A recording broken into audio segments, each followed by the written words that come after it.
чтобы было понятнее, вот, допустим, 65 миллионов реально сегодня в киловаттах сэкономленных, давайте умножим на 3.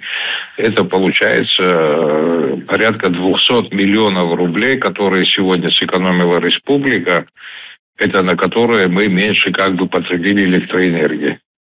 Вот. Если говорить об общем объеме, вот то, что я говорил, 160 миллионов, тоже можно умножить. Это получается уже 500 миллионов.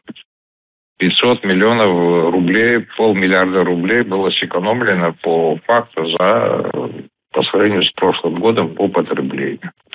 Сумма очень большая, существенная сумма. А вы представьте, что у нас, если был бы дефицит еще плюс вот эти 165 миллионов киловатт-часов, да, в какой ситуации финансовой и технической мы находились. Вот теперь Так что понятнее. экономики тут никакой нету. Покупая за 4, продавая за 2, так говорю, условно говоря, да, в 2 раза дешевле, чем покупаешь. И при этом еще не добирать из того, что ты отпустил население. Ну, естественно, тут никакая организация, никакой бюджет, никакая экономика не выйдет.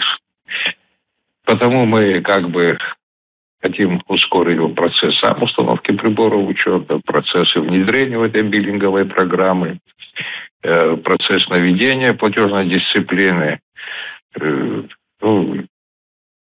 Потому что обслуживать надо, ремонтировать надо, реконструкции надо проводить, надо улучшать качество электроснабжения.